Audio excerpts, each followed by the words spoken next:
Вагоны типа Г серийно выпускались в 1939-40, в 1947-55 годах Мытищинским машиностроительным заводом. Всего было выпущено 425 вагонов этого типа.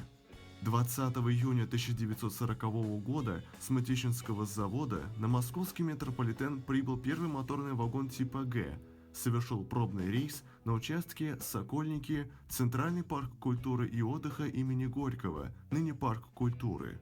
После поступления с завода еще 4 моторных вагонов, из них был составлен поезд, который испытывался в августе-сентябре того уже года, а в октябре началась его опытная эксплуатация на Горьковско-Замоскворецкой линии. Вагоны типа Г были первыми, которые имели ставшую впоследствии традиционной для подвижного состава московского метро сине-голубую окраску. Данные вагоны эксплуатировались в московском и ленинградском метрополитенах до 1983 года. 3 вагона типа Г до сих пор стоят в качестве сараев в депо Планерное и Выхино. К 80-летию московского метро вагон типа Г с бортовым номером 530, который стоял в депо Измайлова как библиотека, был восстановлен. В депо Автово Петербургского метрополитена стоит прошедший в 2020 году реставрацию вагона типа Г с бортовым номером 713.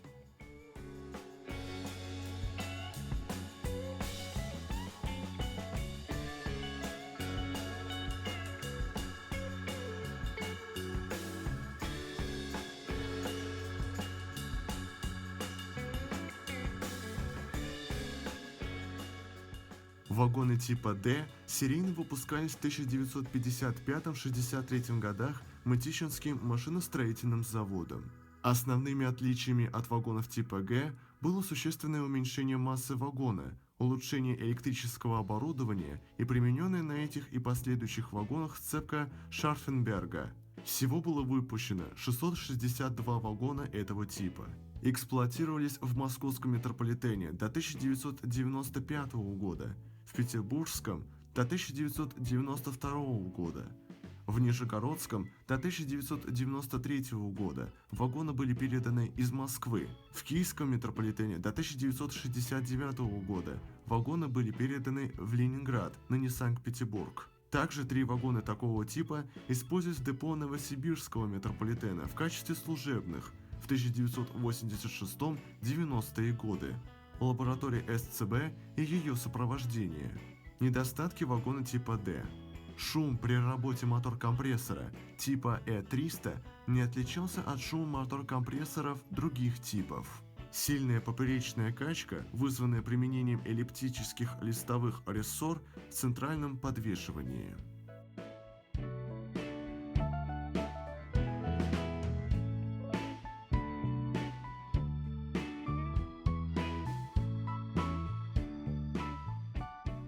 Вагоны типа Е серийно выпускались в 1963-69 годах, опытные образцы с 1959 года Мытищинским машиностроительным заводом.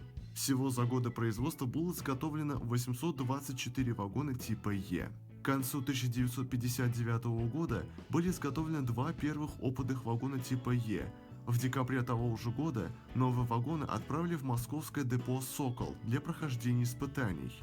Они начались в феврале 1960 года и проходили на участке Белорусская «Сокол». Вагоны типа Е отличаются от вагонов типа Д наличием полос гофрирования. Также имеют более широкие двери и не имеют окон между последней дверью и торцом в противоположном кабине, из-за чего невозможна эксплуатация вагонов этой серии на линиях со станциями закрытого типа. Из-за этого недостатка позже на базе вагона типа Е была создана новая модель ЕМ. По прибытии новых вагонов в депо «Сокол» был сформирован 7-вагонный состав, эксплуатационные испытания которого были назначены на 1961 год. 22 февраля 1961 года опытный состав типа Е совершил свою первую поездку с пассажирами по Горьковско-Замоскворецкой линии. За время испытаний, которые продолжались до конца 1962 года, выявилось большое число недостатков новых вагонов. Несмотря на это, в мае 1963 года было решено пустить вагоны типа Е в серийное производство. На настоящий момент все вагоны типа Д списаны Лишь некоторые из них работают в Киевском метрополитене в качестве контактно-аккумуляторного электровоза и путеизмерителя, в Ташкентском и Харьковском метро в качестве путеизмерителей, в Московском метро один вагон типа D с бортовым номером 2037 и один вагон типа ОМ-5 с бортовым номером 806, который до 2008 года работал путеизмерителем, были сохранены для музея вагонов Московского метро. В Петербургском метрополитене остался вагон типа D с бортовым номером 001, который работал путеизмерителем и ныне сохранен в качестве музейного. Еще одним недостатком вагона типа D – ускорители с пальцами. Применяясь на трамвайных вагонах, например, Татра Т3, на вагонах D используются реостатные контроллеры ПКГ-758Б с кулачковыми элементами. Выражение «вагон чихает» означает срабатывание на вагоне реле перегрузки или несбор схемы. В этом отношении вагоны D выгодно отличаются от вагонов типа Е и последующих типов.